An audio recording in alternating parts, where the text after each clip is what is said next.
Good morning students. मेरे YouTube channel में आपका हार्दिक स्वागत है। I hope all of you are well and safe.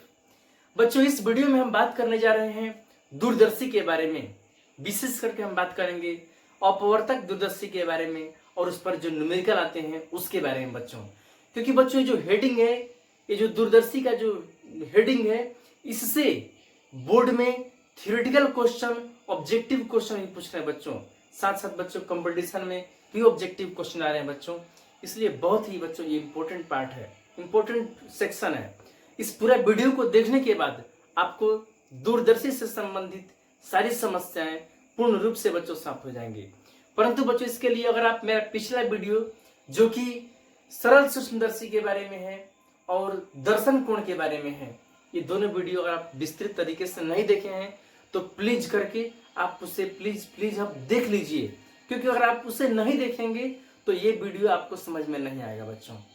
तो चलिए हम इस वीडियो की शुरुआत करते हैं, परंतु उससे पहले एक क्वेश्चन हम लोग देखते हैं, फिर शुरुआत करते हैं। क्वेश्चन है एक सूक्ष्मदर्शी, हाँ यानी एक सरल सूक्ष्मदर्शी है ये सरल सूक्ष्मदर्शी है। तो एक सरल सूक्ष्मदर्शी के अभिदृश्यक और नेत्रिका की फोकस दूरियां 1 सेंटीमीटर और 5 सेंटीमीटर है। यदि श्रांत नेत्र के लिए यानी कि नॉर्मल आई के लिए आवर्धन क्षमता 4500, तो दोनों लेंसों के बीच की बच्चों दूरी ज्ञात करनी है। आप जल्दी से जल्दी से ज्ञात करिए और हमें भेजिए। हम देखते हैं कि आप कैसे इसे बना रहे हैं। तो बच्चों, my self Deepak sir, let's start your topic.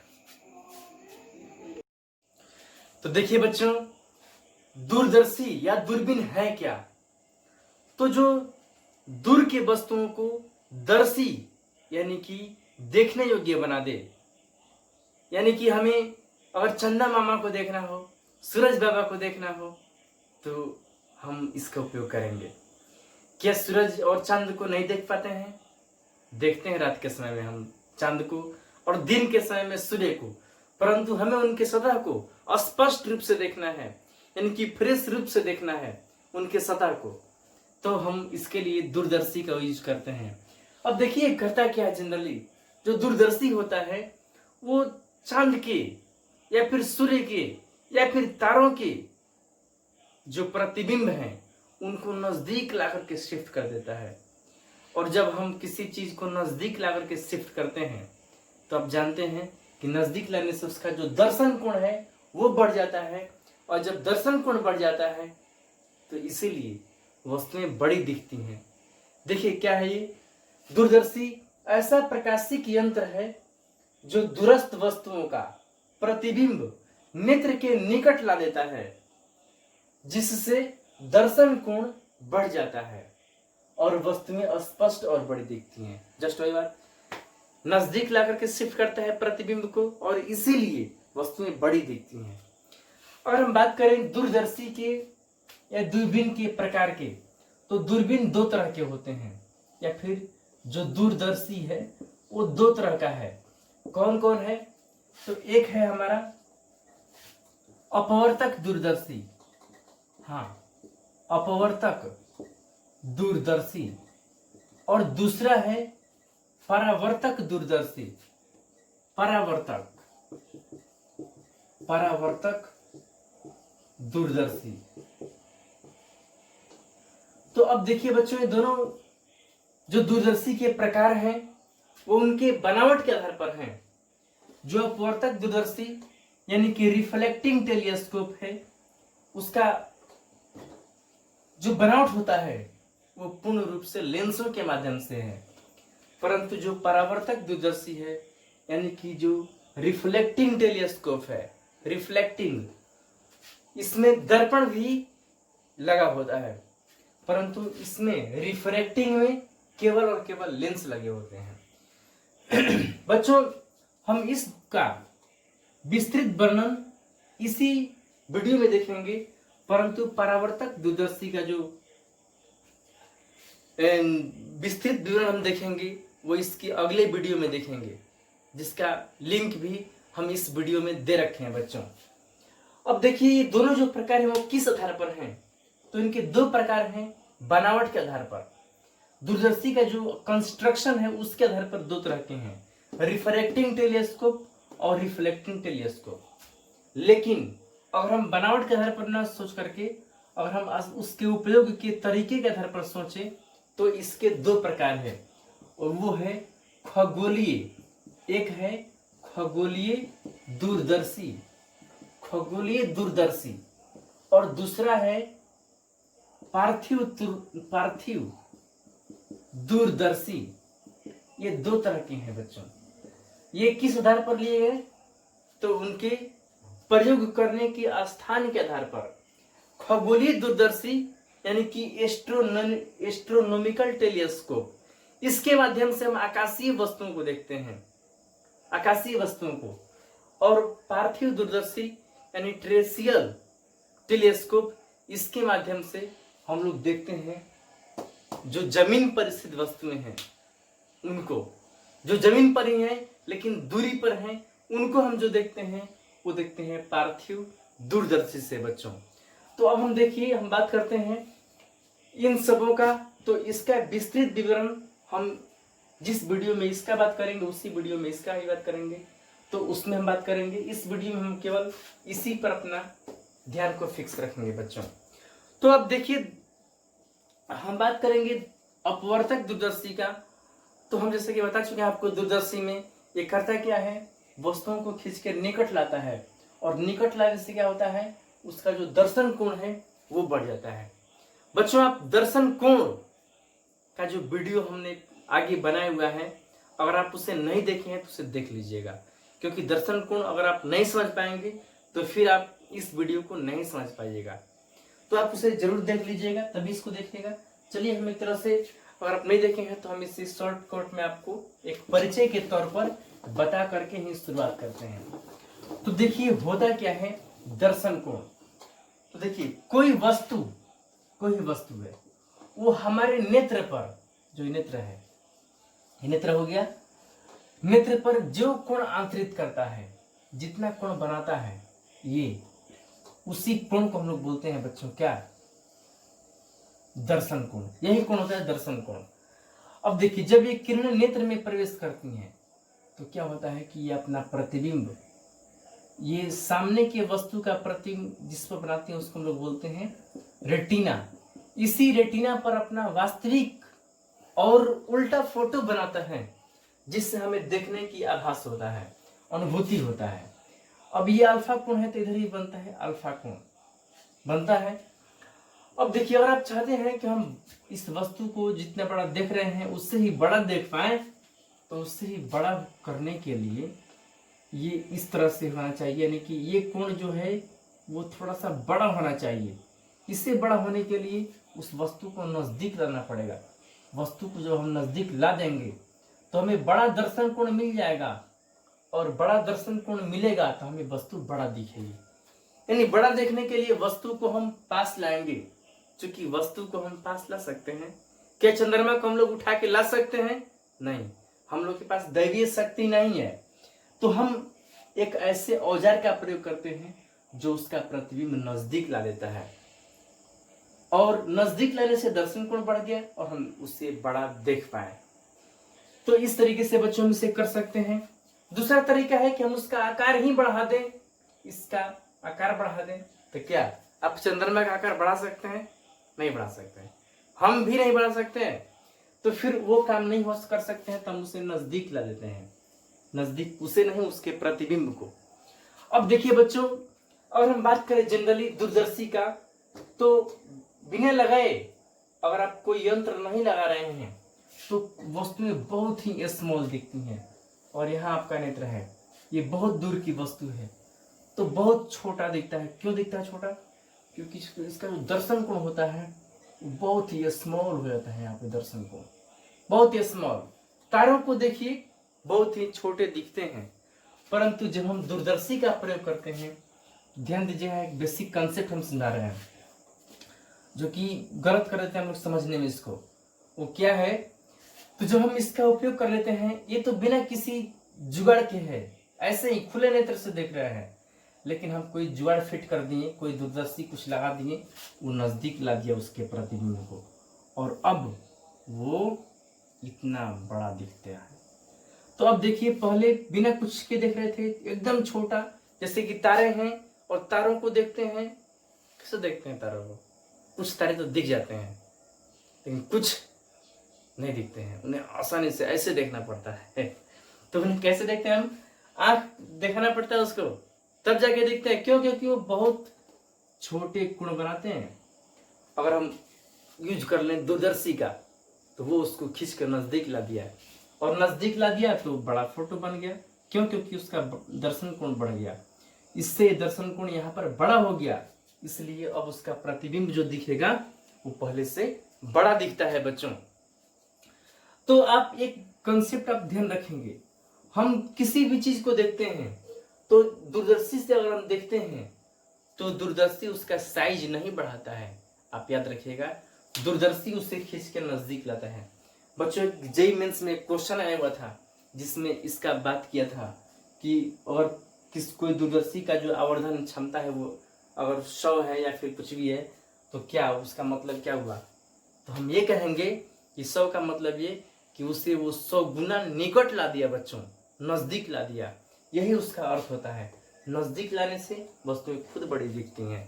जैसे कि आप अपने जहां भी हैं, छत पे हैं, नीचे हैं, वहां से किसी टावर को देखते हैं, टावर को आप आराम से देख लेते हैं कितना बड़ा टावर है।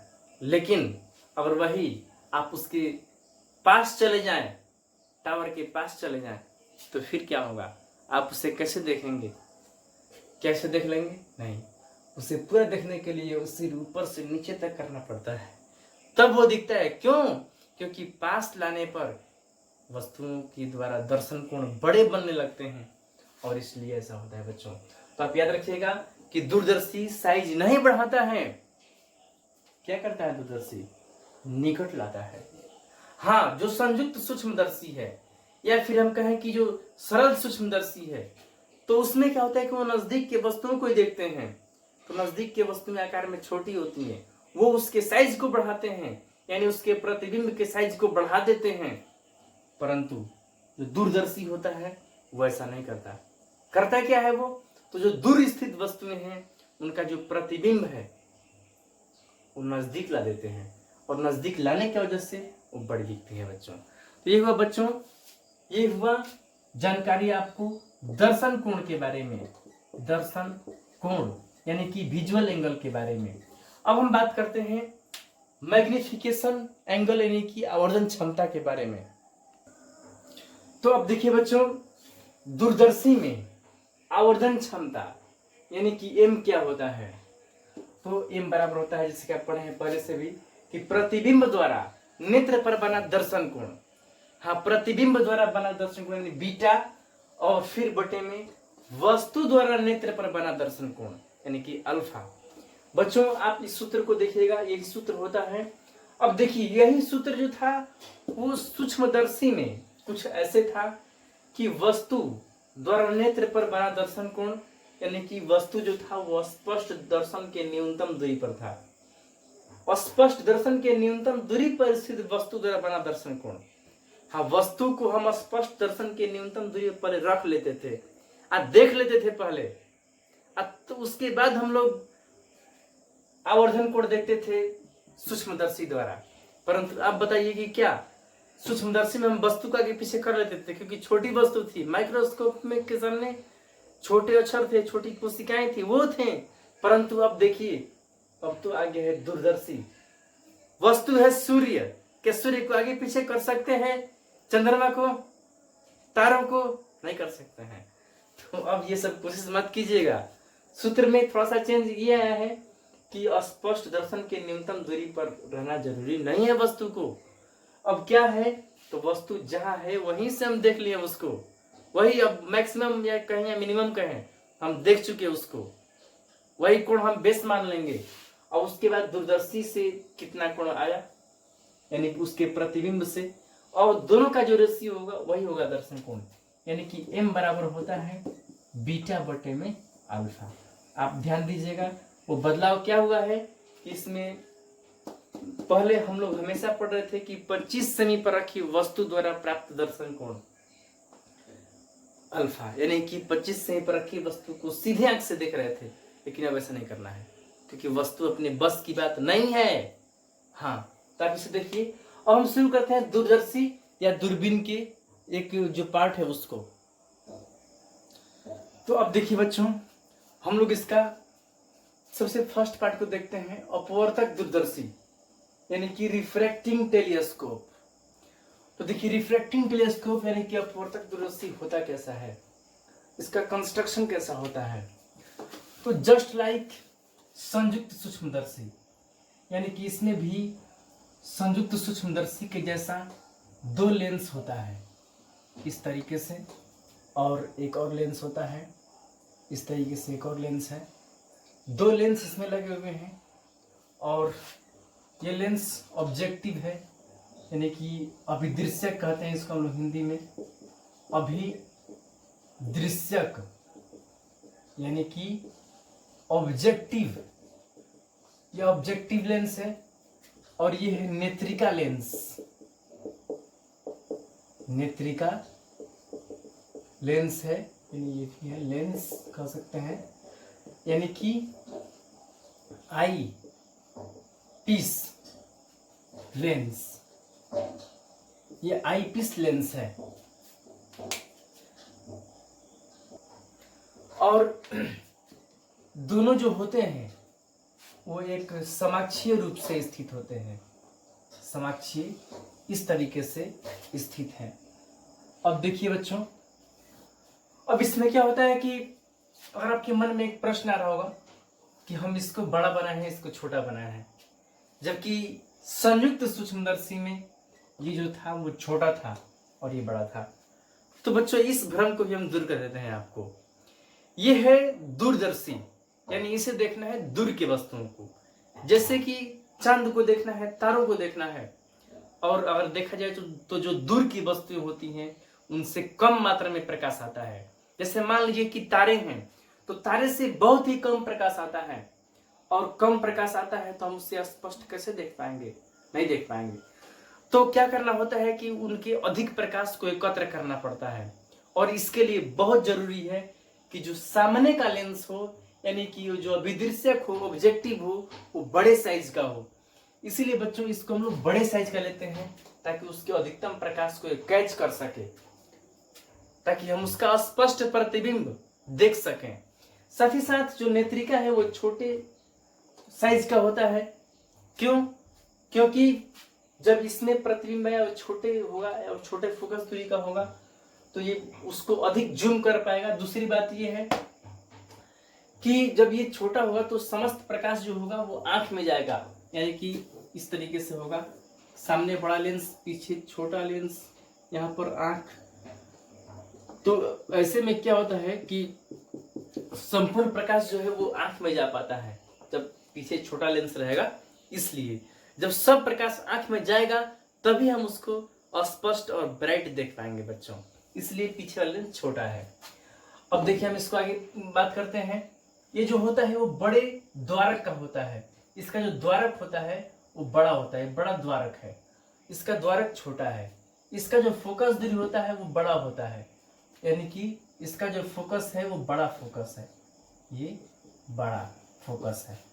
और इसका जो फोकस है वो क्या है, छोटा फोकस इसमें है। अब देखिए बच्चों, हम लोग इसकी जब देखते हैं इसके माध्यम से किसी वस्तु को, तो उसमें से कैसी किरणें आती हैं। जब हम अनंत के वस्तु को देखते हैं तो अनंत की वस्तुओं से समानांतर किरणें आती हैं, और ये बना है अनंत के वस्तुओं को देखने के लिए। हाँ, कभी कभी इसका प्रयोग लोग पृथ्वी पर भी कर देते हैं। कहीं कोई गांव में है या कहीं कोई 5 किलोमीटर दूरी पर है तो प्रयोग से हम देख सकते हैं उसको, लेकिन वहां भी ये किरणें समानांतर ही आती हैं।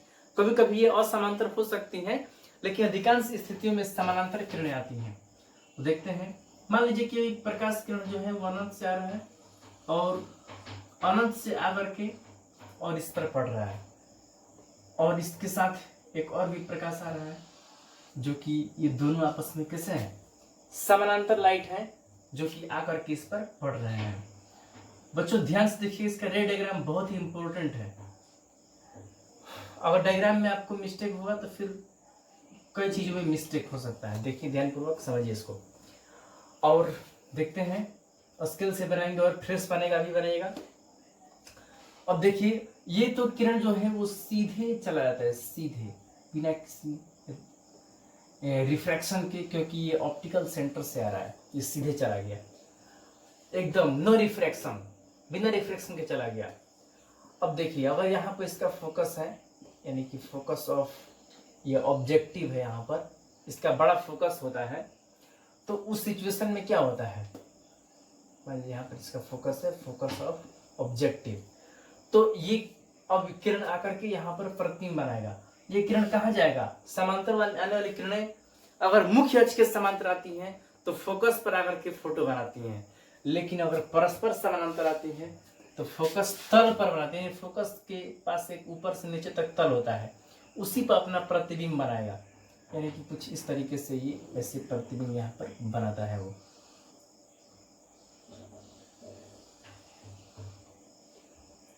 इस तरीके से वो प्रतिबिंब बना यहाँ पर। अगर हम यहाँ पर एक वस्तु ले लें, जैसे कि मान लीजिए कि ये वस्तु है, बहुत दूर है, ये ए बी एक वस्तु है, तो उसका यहाँ पर उल्टा प्रतिबिंब बना, ए डैश और बी डैश। हाँ आप ध्यान देंगे, बी डैश और एफ एक ही पॉइंट पर है, ये बी डैश है, और ये इसका इस लेंस का फोकस भी है, फोकस है। अब यहाँ पर कैसा फोटो बना, तो ये फोकस तल पर फोटो जो बना है इस लेंस का, फोकस तल पे, इस लेंस का फोकस तल है ये, और वो फोटो बना है वो वास्तविक और उल्टा, वास्तविक और उल्टा फोटो बनाया। अब देखिए इस फोटो को ये लेंस क्या करता है, तो ये लेंस को हम आगे पीछे खिसका सकते हैं, इसमें नट बोल्ट लगे होते हैं, नट बोल्ट को आगे पीछे कर सकते हैं। इसको ऐसा सेटिंग करते हैं कि जो प्रतिबिंब है, इसका जो प्रतिबिंब है, इसका वस्तु बने, और ऐसा वस्तु बने कि इसके ऑप्टिकल सेंटर और इसके फोकस के बीच में है। इसका फोकस मान लीजिए यहाँ पर है, फोकस ऑफ आई पीस, इसका फोकस यहाँ पर है, तो ये इसके ऑप्टिकल सेंटर और फोकस के जस्ट बीच में ये वस्तु आ गया। तो बच्चों वैसे सिचुएशन में क्या होता है, जैसे कि देखिए ये इस तरीके से होता है, ये ऐसे हो गया आई पीस। अब देखिए इसके आई पीस और ये के बीच में है, यानी फोकस और ऑप्टिकल सेंटर के बीच में आ गया वस्तु, तो इसके लिए ये काल्पनिक वस्तु हो गया, और काल्पनिक जब वस्तु हो गया तो ये इसका प्रतिबिंब अब बनाता है, यानी ये काम करता है कैसा, सिंपल माइक्रोस्कोप की तरह। बच्चों इसलिए आपसे बोले हैं कि आप सिंपल माइक्रोस्कोप पहले आप अच्छे से देख लीजिए।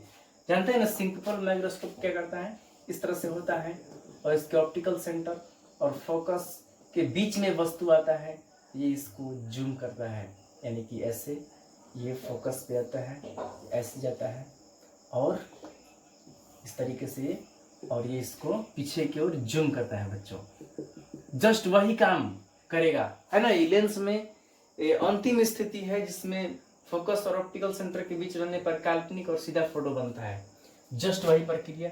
एक मान लीजिए यहाँ से सीधे प्रकाश किरण जाएगा और एक जाएगा ऑप्टिकल सेंटर से, और ये सब काल्पनिक और सीधा फोटो बनेगा। देखिए कैसे हम पहले प्रतिबिंब ही बना लेते हैं।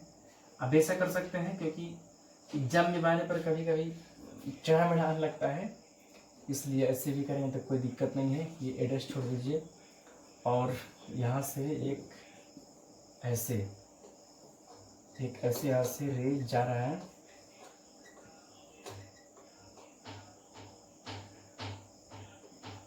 इस तरीके से, और ये है क्या, फोकस ऑफ आई पीस। तो इस तरीके से हुआ बच्चों। ये आप देख रहे हैं कि ये किरण जो है वो फैलते हुए जा रही है, तो हम लोग इसको कहते हैं अपसारी किरण पुंज या डाइवर्जिंग रे, अपसारी पुंज। और यहाँ पर होता है खूबसूरत सा नेत्र जो उसको देखता है।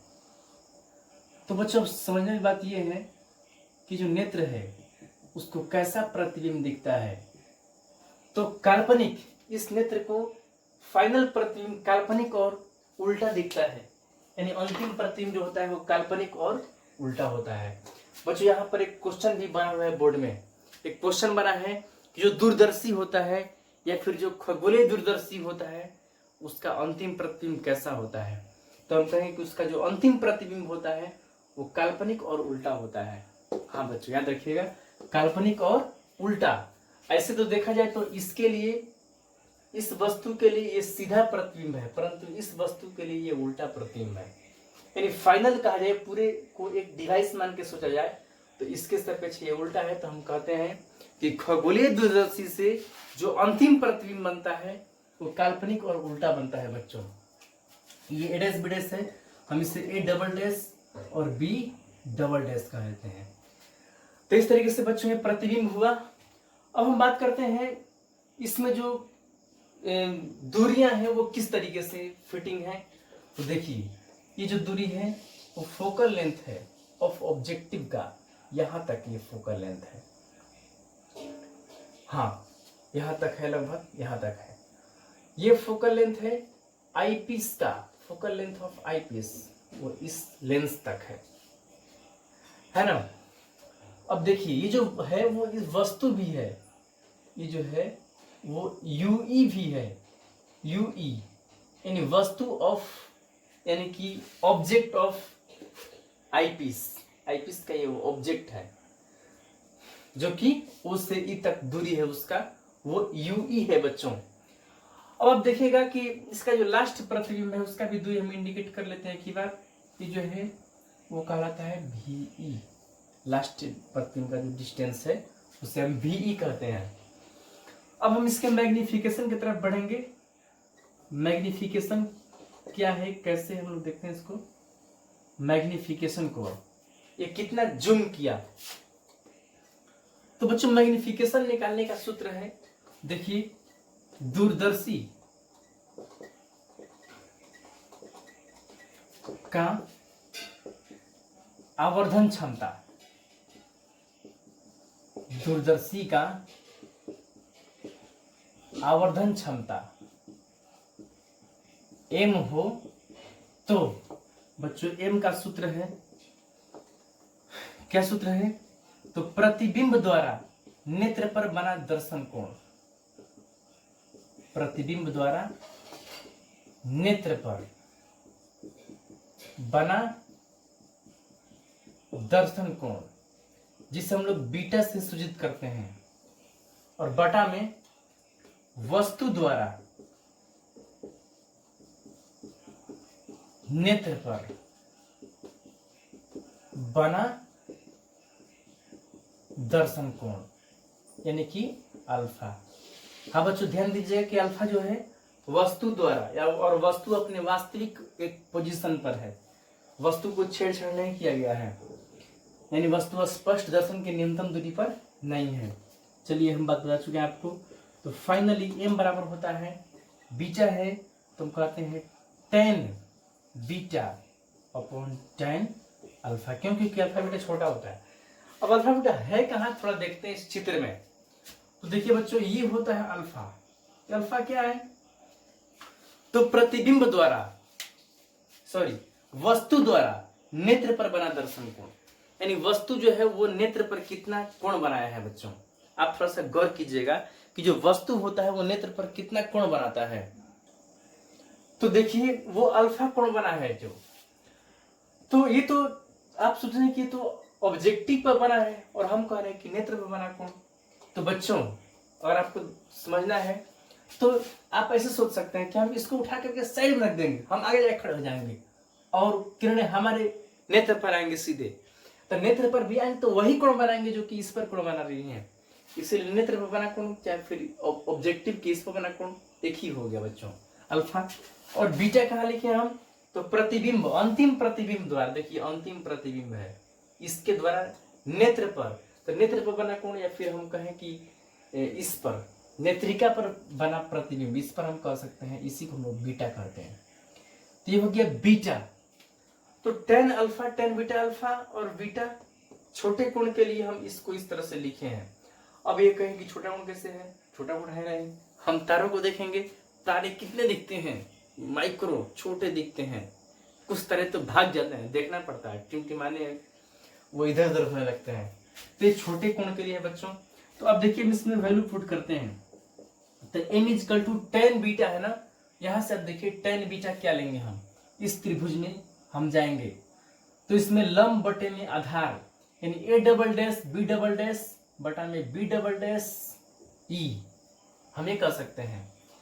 तो बच्चों b डबल डैश e ये बटा में ये कहें, लेकिन इसी के समरूप एक ये भी त्रिभुज है तो हम इसके बटा में इसके बदले में हम ये बटा में ये कह सकते हैं, यानी कि a डैश b डैश, थोड़ा ध्यान दीजिए ये f इसका है, a डैश b डैश बटा में b डैश e, बीटा के वैल्यू इन tan बीटा के वैल्यू हम कह सकते हैं कितना, a डैश b डैश बटा में b डैश e बट्टे में, सॉरी बच्चों देखिएगा, a डैश b डैश बटा में b डैश e बटा में हम क्या कर सकते हैं, हमें tan अल्फा चाहिए। देखिए ये कोण जो होता है इधर के बराबर होता है, कोण शीर्ष अभिमुख कोण से ये सीधे आता है तो हम इस त्रिभुज से tan अल्फा लेंगे तो ये क्या होगा, लंब बटे में आधार, तो a डैश b डैश बटा में b डैश o, हाँ a डैश b डैश बटा में b डैश o। अब देखिए इसको हम कटा सकते हैं तो ये a डैश b डैश बटा में b डैश e गुणा ये उल्टा हो जाएगा तो b डैश o बटा में a डैश b डैश, ये और ये कट जाएगा तो फाइनली क्या बचेगा, b डैश o बट्टे में b डैश e। तो इस तरीके से बच्चों b डैश o बटा में b डैश e बच गया। अब आप देख सकते हैं कि b डैश o क्या है, तो b डैश o जो है वो FO है बच्चों, तो इसके बदले में हम लिख सकते हैं FO और चिन्ह परिपाटी के साथ काम करना होता है। तो देखिए यहां से यहां तक की दूरी इस लेंस का फोकस दूरी से प्लस में होता है FO, और b डैश e क्या है, तो जो b डैश e है वो इसकी वस्तु दूरी है और वस्तु दूरी इधर होती है तो माइनस में, यानी कि माइनस UE। फाइनली हम कह सकते हैं तो m बराबर आएगा FO यानी माइनस में बटा में UE। बच्चों यही है फाइनल, यही हुआ एक खूबसूरत फॉर्मूला इक्वेशन नंबर 1। अब हम इसके UE के विभिन्न स्थितियों को देखते हैं। तो देखिए बच्चों केस 1, जब अंतिम प्रतिबिंब कहाँ रहे, स्पष्ट दर्शन के न्यूनतम दूरी पर बने, यानी कि यहाँ से स्पष्ट दर्शन की न्यूनतम दूरी d होता है यानी कि 25 सेंटीमीटर आप जानते हैं। तो वहां पर जब अंतिम प्रतिबिंब बने तो क्या होगा, तो उस सिचुएशन में इससे ही दूरी इसी ने बनाएगा, यही बनाएगा अंतिम प्रतिबिंब। तो इसीलिए हम नेत्रिका से हम लिखेंगे कि नेत्रिका के लिए, हाँ नेत्रिका के लिए क्या होगा, तो जो भी का मान होगा तो क्या होगा, भी का मान यानी भी का मान माइनस डी होगा।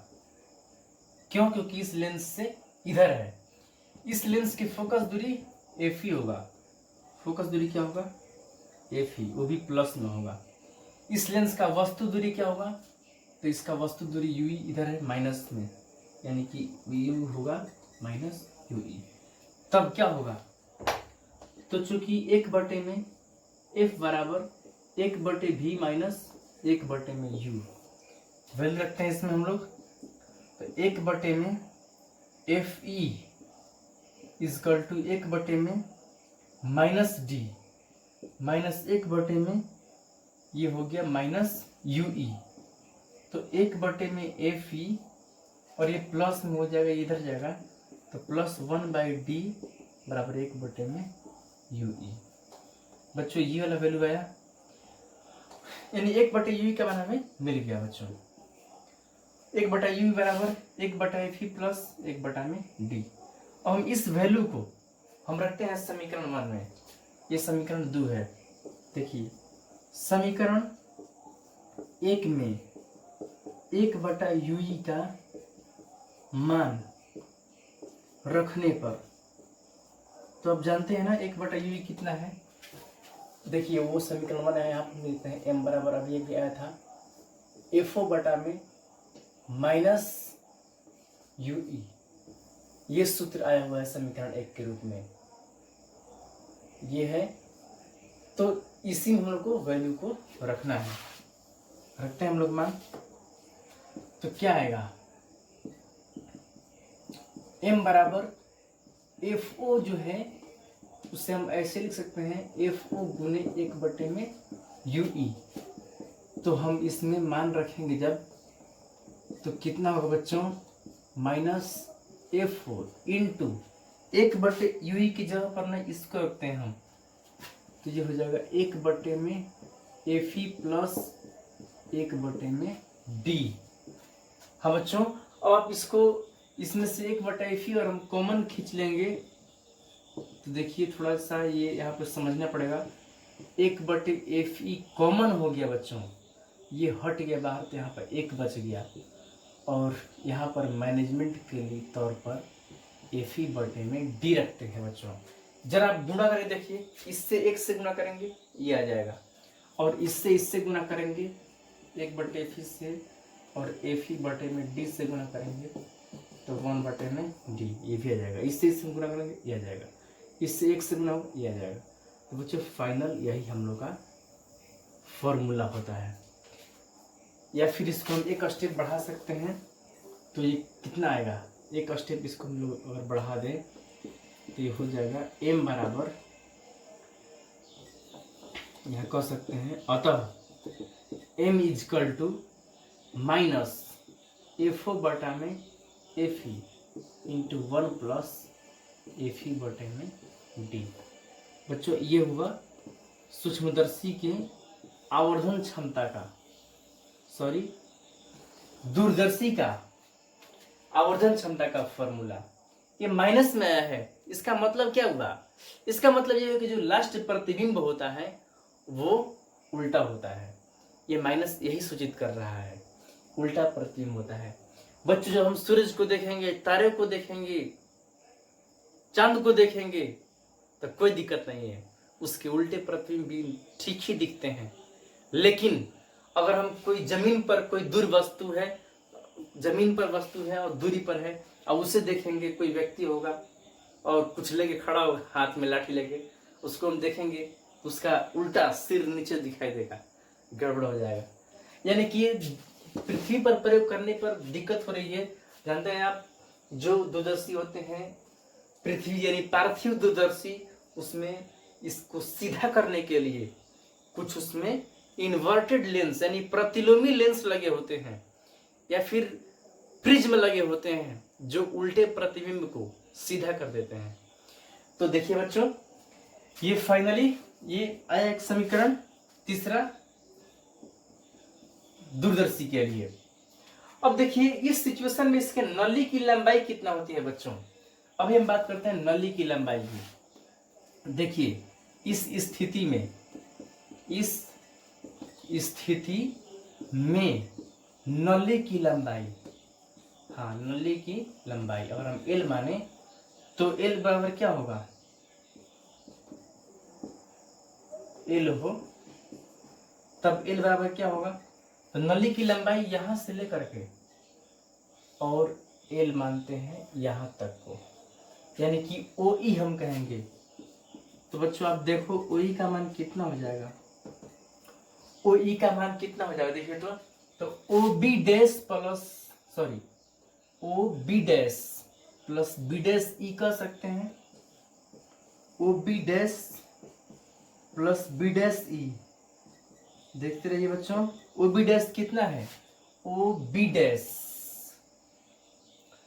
FO है बच्चों, FO plus B dash E क्या है, तो UE है। लेकिन जानते हैं UE कभी कभी माइनस में हो जाता है, तो इसको प्लस में लेना चाहिए मोड में।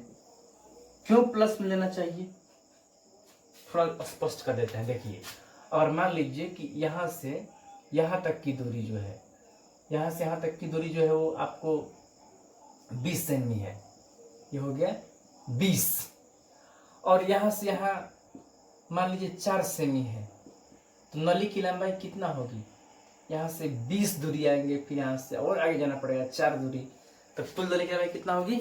24 होगी। परंतु मिस्टेक वश कोई ऐसे बना दे कि 20 अब प्लस ये लेते हैं वस्तु दूरी -4, तो सोचिए या फिर ये तो 16 आ जाएगा। क्या 16 ही दूरी है? यहाँ से यहाँ तक जाने पर 20 दूरी है, तो 16 तो और पीछे हो जाएगा। क्या ये लेंस यहाँ नहीं है, यहाँ पर लेंस है? नहीं, गड़बड़ हो जाएगा। इसीलिए यूई का मान यानी -4 को प्लस में लेना चाहिए, और इसीलिए हम पहले से ही बच्चों मॉड रख देते हैं।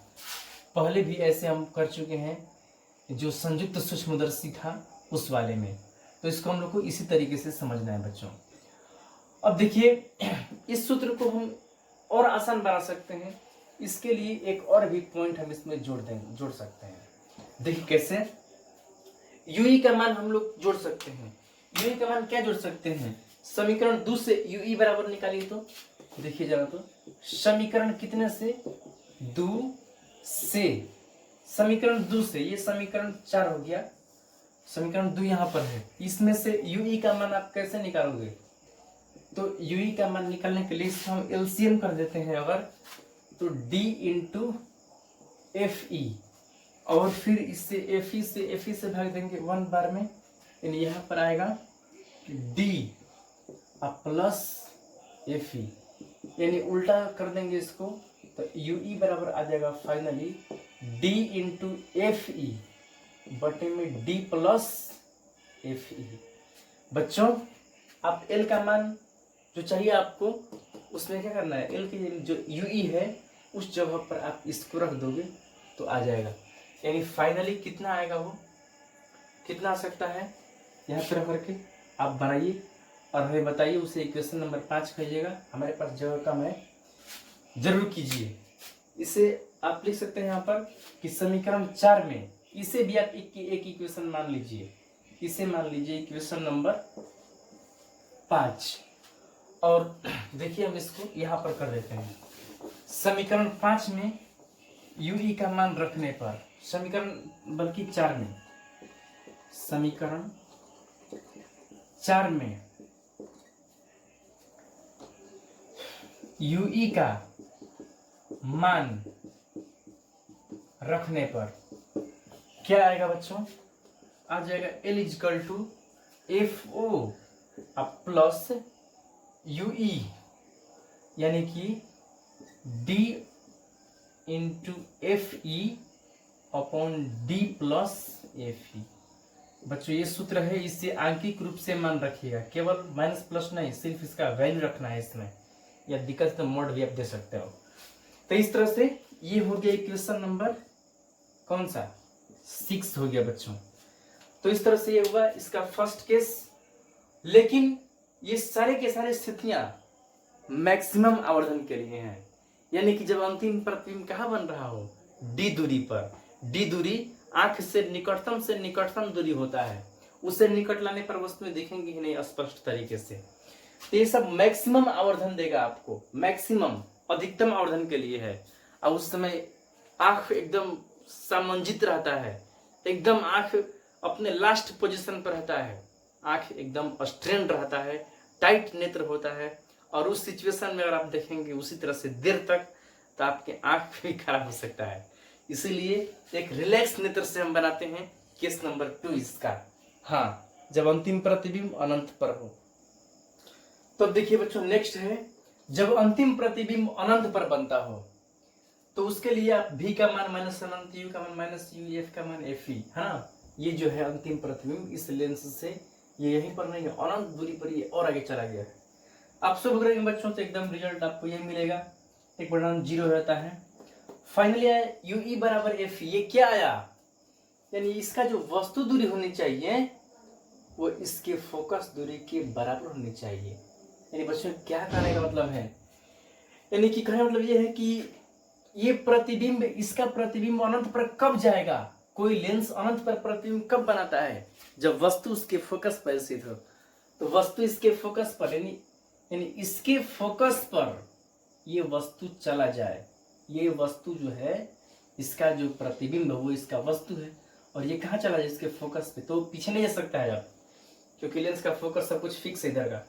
इसका नट बोल्ट ढीला करते हैं, इसको पीछे खींच लेते हैं, इसका फोकस जो है पीछे खींचा जाता है और ये जो है वो Fe पर आ जाता है ना। सुन ना, ये पीछे खींचेंगे, ये फोकस भी पीछे खींच जाता है बच्चों। इसीलिए इसका वस्तु दूरी इसके फोकस दूरी ही हो जाता है। और उस समय समीकरण 1 में UE का मान रखेंगे, समीकरण 1 में UE की जगह पर Fe रख दिया गया बच्चों, बस ये वाला रिजल्ट आया FO बटा में Fe।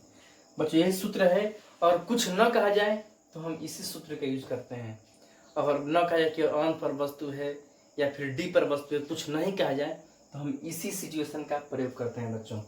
अब देखिए नली की लंबाई के लिए बात करते हैं तो OE होता है, और OE के लिए OB dash plus B dash C, तो FO plus B dash E कितना होगा, B डैश E, तो B डैश तो चला गया है FE पर, तो FE से E तक की दूरी FE हो गया है। तो हम लोग ये लेते हैं बच्चों, या फिर आप UE यहाँ पर रखेंगे, रखते थे UE, तो UE भी FE के बराबर हो चुका है बच्चों। नली की लंबाई जो है अब ये होती है कब, जब प्रतिबिंब अनंत पर चला जाए तब। इस तरह से बच्चों ये स्थितियां हैं। अब हम इसके संक्षिप्त रूप की बात करते हैं, सारांश की बात करते हैं। तो अब देखिए बच्चों, हम लोग इसके सारांश की बात कर रहे हैं, समरी। तो सारांश ये है कि आवर्धन क्षमता बीटा बटे अल्फा होता है, जहां अल्फा वास्तविक स्थिति में वस्तु जहां पर है वहीं से अल्फा का कोण होता है वस्तु द्वारा नेत्र पर, और भी प्रतिबिंब द्वारा नेत्र पर कोण। m बराबर ये सूत्र हम लोग पाए हैं समीकरण संख्या 1 में। अब देखिए इसके दो केसेस बने हुए थे, मैक्सिमम मैग्निफिकेशन और मिनिमम मैग्निफिकेशन। तो मैक्सिमम के लिए स्पष्ट दर्शन के न्यूनतम दूरी पर वस्तु रहता है, न्यूनतम के लिए वस्तु कहाँ रहता है, माइनस अनंत पे रहता है, या फिर अनंत पर प्रतिबिंब बनता है। तो वस्तु की दूरी क्या होती है, उस समय वस्तु दूरी UE का मान ये होता है, और इस समय में UE का मान Fe के बराबर होता है। आवर्धन क्षमता की बात रहा तो ये इसमें आवर्धन है, इसमें आवर्धन ये है, आप देख रहे हैं, हम वो भी प्रूफ किए इन सबों को। नली की लंबाई का स्थितियां दो गो इसमें स्थिति है, मतलब एक ही सिचुएशन है, उसी को और इजी रूप में कहें तो ये है। हाँ, बाहर ना पड़े आपको, आसानी से सवाल बन जाए आपसे, ये हो गया। अब देखिए ये जो है वो नली की लंबाई है मिनिमम मैग्निफिकेशन के समय FO प्लस FE, क्योंकि ये बराबर हो गया है तो UE की जगह पर ही हम लोग FE रख दिए यहाँ पर, तो ये आ गया है, समझिए जैसे भी आप इसको समझें। अब देखिए नेत्र के सिचुएशन क्या है, तो इसमें क्या है, तनावयुक्त नेत्र होता है। हाँ, जब हम नजदीक करके देखते हैं 25 सेंटीमीटर पर, तो नेत्र अपने मैक्सिमम मतलब सामंजन में रहता है। तो मैक्सिमम सामंजित नेत्र है, और स्ट्रेंड आई है, टाइट आई है, और बहुत ही मतलब एकदम स्ट्रेंड है, बहुत देर तक देखेंगे आँख खराब हो सकता है। और इसमें जो नेत्र होता है वो रिलैक्स में होता है, एकदम दूरी पर एकदम आराम से देख रहा है, कोई दिक्कत नहीं है, कोई जल्दी नहीं है। इसको बोलते हैं सामान्य नेत्र में, सामान्य नेत्र भी बोलते हैं नॉर्मल आई के लिए, या फिर सामान्य समायोजन नॉर्मल एडजस्टमेंट भी बोलते हैं इस सिचुएशन में। और हाँ बच्चों, एक बात आप ध्यान दीजिएगा, बहुत ही इंपॉर्टेंट बात है कि जब कुछ न कहा जाए कि सीधे आवर्धन क्षमता निकालिए दूरदर्शी का, तो आप इन्हीं सूत्रों का उपयोग करिएगा। जब कुछ न कहा जाए तो उस स्थिति में। अब देखिए कुछ और भी चीजें हैं, अगर आप चाहते हैं कि दूरदर्शी की आवर्धन क्षमता बढ़ाई जाए तो उसके लिए आपको क्या क्या करना होगा। तो बच्चों देखिए, m का मान अधिक होने के लिए क्या करना होता है कि FO का मान ज्यादा होना चाहिए, Fe का मान कम, यानी अभिदृश्यक यानी जो आगे वाला लेंस था उसका फोकस बड़ा होना चाहिए। एक तो उसका साइज भी बड़ा है, दूसरे में उसका फोकस भी बड़ा होना चाहिए, तब जाकर के उसका मैग्नीफिकेशन अधिक हुआ। और जो पीछे लेंस है उसका फोकस दूरी कम हो, ये होना चाहिए। दूसरी बात, वस्तु दूरी जितना कम हो वो चलता है, वस्तु दूरी कम रहेगा तो मैग्नीफिकेशन खुद ही बढ़ जाएगा, चाहे वो नेत्रिका से वस्तु दूरी हो, चाहे वो अभिदृश्यक से वस्तु दूरी हो। वस्तु दूरी कम करेंगे तब भी आवर्धन क्षमता जो होगा वो बच्चों बढ़ जाएगा। अगला बात, एक और इम्पोर्टेंट बात कि आवर्धन माइनस में आता है, इसका मतलब ये कि जो इससे आवर्धन बनते हैं वो हमेशा अंतिम प्रतिबिंब उल्टा होता है बच्चों। यही इसका पूरा सारांश है। अब हम इसके न्यूमेरिकल सेक्शन को देखते हैं। तो देखिए बच्चों, ये सवाल है, आप वीडियो को रोक करके आप ट्राई भी कर सकते हैं, कीजिए। तो चलिए हम भी देखते हैं इसको। सबसे पहले हम इसमें दिया हुआ सेक्शन लिखेंगे। इसमें क्या दिया गया है, तो किसी दूरदर्शी की आवर्धन क्षमता 20 है और उसकी अभिदृश्यक तथा नेत्रिका के बीच की दूरी कितना है, सामान्य दृष्टि के लिए 42 सेमी है। अभिदृश्यक और नेत्रिका की फोकस दूरियां हैं, ऑप्शन दिया हुआ है। देखिए बच्चों, दूरदर्शी की आवर्धन क्षमता कितना दिया है, यानी m का मान दिया है 20, तो हम इसे माइनस में लेते हैं। क्यों? क्योंकि हमेशा ये माइनस में ही लेना चाहिए आवर्धन क्षमता को, दूरदर्शी का हो चाहे संयुक्त सूक्ष्मदर्शी का हो। अब देखिए, अभिदृश्यक और नेत्रिका के बीच की दूरी सामान्य दृष्टि के लिए 42 है। हाँ, सामान्य रिलैक्स आई, यानी इधर वाला अभी जो बताए थे सारांश, उसमें अंतिम प्रतिबिंब अनंत पर हो, उसके लिए है ये, उसी के लिए नॉर्मल आई होता है। तो वही है 42 सेमी। और क्या है, अभिदृश्यक और नेत्रिका के बीच की दूरी, अभिदृश्यक और नेत्रिका के बीच की दूरी मतलब नली की लंबाई दिया है, नली की लंबाई दिया है बच्चों कितना, तो दिया है 42। ये माइनस प्लस में होता है, ये सीधे सीधे प्लस में होता है। और क्या पूछा है, अभिदृश्यक और नेत्रिका की फोकस दूरियां, हाँ, फोकस ऑफ ऑब्जेक्टिव और focus of eyepiece equal to 5। देखिए बच्चों, आप जानते हैं कि सामान्य समायोजन के लिए क्या होता है, सामान्य समायोजन के लिए मैग्निफिकेशन पावर बताइए जल्दी से।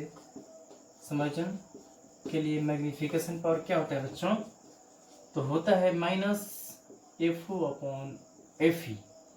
अच्छा, तो m का मान दिया है -20 equal to -FO upon FE। Minus minus cut जाएगा, प्लस हो जाएगा, माइनस माइनस कट के, तो FO FE cross multiplication FO equal to 20 FE।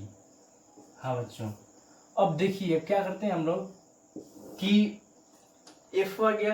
अब नली की लंबाई के लिए देखिए, तथा इस स्थिति में L का सूत्र बताइए।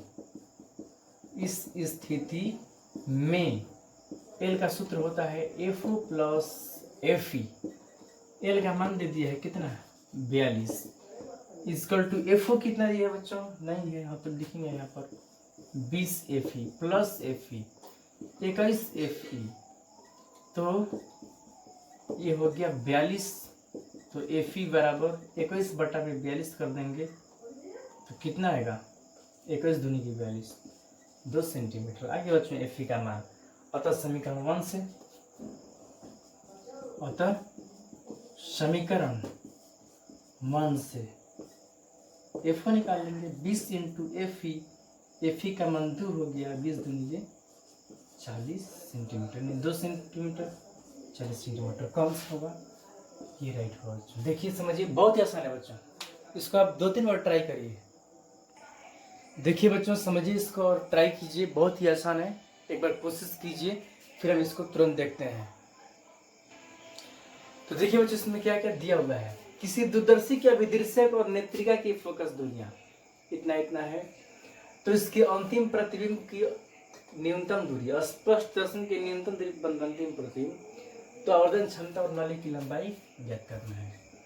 यानी कि हम कहें तो इस सवाल में क्या क्या चीज दिया हुआ है, तो एक तो दिया है FO कितना दिया है 140, यानी अभिदृश्य का फोकस दूरी। FE कितना दिया है 5 सेंटीमीटर, और अंतिम प्रतिबिंब बन रहा है -D पर बच्चों, D मतलब अपना -25 सेमी, आप समझिएगा ना। आवर्धन क्षमता, नली की लंबाई यानी कि M ज्ञात करना है इसमें, और L ज्ञात करना है बच्चों, यही तो है इसमें। नॉर्मल अंतिम प्रतिबिंब 25 से बन रहा है, इसी लक्ष्य से बनाना है। देखिए, चूंकि अंतिम प्रतिबिंब कहाँ बन रहा है, अंतिम प्रतिबिंब 25 सेंटीमीटर पे है, तो उस स्थिति में क्या होता है, M का सूत्र -FO upon FE into 1 plus FE by D। बच्चों बहुत आसान है, इस फर्क किसको हम लोग बना देंगे। तो इस तरह से बच्चों ये हुआ, कितना है इसका मैग्निफिकेशन। अब देखिए, हमें निकालना है L, तो L का सूत्र क्या होता है, L का सूत्र इस केस में होता है जब अंतिम प्रतिबिंब यहाँ बनता है, तो FO plus mod of UE, यानी हमें FO चाहिए तो वो तो है यहाँ पर 140, UE चाहिए तो इसके लिए UE निकाल लेंगे हम लोग, यानी कि नेत्रिका के लिए। इसके लिए प्रतिबिंब दूरी 25, इसके लिए वस्तु दूरी निकालना है, इसका फोकस दूरी है 5 सेंटीमीटर। तो फोकस है, वस्तु प्रतिबिंब दूरी है, तो हम वस्तु दूरी निकाल लेंगे बच्चों नेत्रिका के लिए। उसके बाद हम एल के सूत्र पे अप्लाई कर देंगे उसको। तो देखिए कैसे करें। तो बच्चों इस तरीके से नेत्रिका के लिए हम लोग ये वैल्यू ले लिए। V का मान -25, F का मान इससे कितना है 5 है, U निकालना है, इसे सोल्व कर दिया गया, U आ गया इतना। नेत्रिका के लिए, क्यों नेत्रिका के लिए? क्योंकि हमें UE निकालना था बच्चों। अब हम क्या किए कि UE का मान, यानी जो U आया है ना, यही UE होता है बच्चों, यही UE है। तो इसका वैल्यू हम लोग यहाँ पर रख दिए, तो जोड़ दिए तो इतना आ गया है। इसको आप ट्रिकली भी निकाल सकते हैं, एक सूत्र अलग से भी है, ठीक ना। वो क्या सूत्र है, या इसे ट्रिक कहें या फॉर्मूला कहें, जो आपको हम बता चुके हैं, FO plus D into FE बटा में D प्लस FE, बस 144 प्लस 25 गुणे 5 बटे में 25 प्लस 5, बहुत तुरंत ही और आसान तरीके से आ जाएगा। 144.4.17 जोड़ेंगे फिर आ जाएगा ये आंसर। तो इस तरीके से बन सकता है। तो बच्चों इस वीडियो में बस इतना ही आज के लिए। आगे आप और भी क्वेश्चन बनाइए, और कोई भी दिक्कत होता हो तो भेजिए बच्चों, आपको हम पूरा हेल्प करेंगे। तो बस बच्चों आज इतना ही, आपका दिन शुभ हो।